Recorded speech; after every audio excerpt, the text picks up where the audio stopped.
ሰላም ሰላም ውዴ ቻናሌ ተከታታዮች ሰላም እንዴት ናችሁ? እኔ በጣም ሰላም ነኝ። ዛሬ እንግዲህ ለበዓል የሰራሁትን በመጥበሻ የጋገርኩትን ዳቦ ነው ማሳያችሁ። እንግዲህ ቪዲዮውን ስትጀምሩ ሰብስክራይብ፣ ላይክ፣ ሼር በማድረግ ቪዲዮውን ጀምሩ። ቪዲዮውን እስከ መጨረሻው ተከታተሉ፣ አብራችሁን ቆዩ። እንግዲህ ዱቄታችን ላይ እርሾ አድርጌያለሁ። ፓውደር እናረጋለን፣ አብሽ የተፈጨ እናረጋለን። ሌላው ጨው እናረጋለን፣ ዘይት እናደርጋለን። ከዛ በውሃ ስኳር የተወሰነ እናደርጋለን።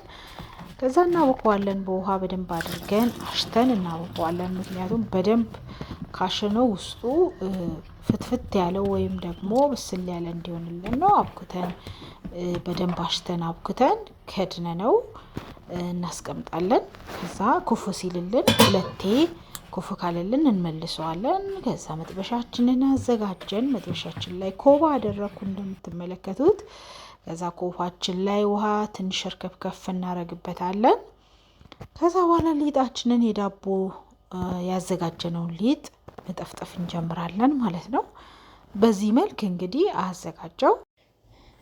በዚህ መልክ አዘጋጀሁት። እኔ ካዘጋጀሁት በኋላ ለተወሰነ ደቂቃ መጥበሻው ላይ ኩፍ እንዲልልን እንተዋለን ማለት ነው። እዛ ከሰላችንን እናያይዛለን። ከሰል አዘጋጅቻለሁ፣ ያቀጣጥያለሁ። ከሰላችን ላይ ዳቦአችንን እናደርጋለን።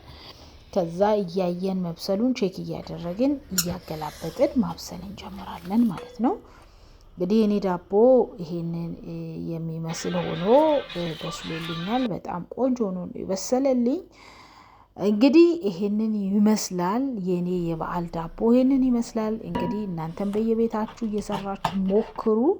ቪዲዮውን ታዲያ ከወደዳችሁት ሰብስክራይብ፣ ላይክ፣ ሼር ማድረጋችሁ በድጋሚ አይረሳ። አብራችሁኝ ስለቆያችሁ እጅግ አድርጌ አመሰግናለሁ። መልካም ጊዜ ይሁንላችሁ። ቻው።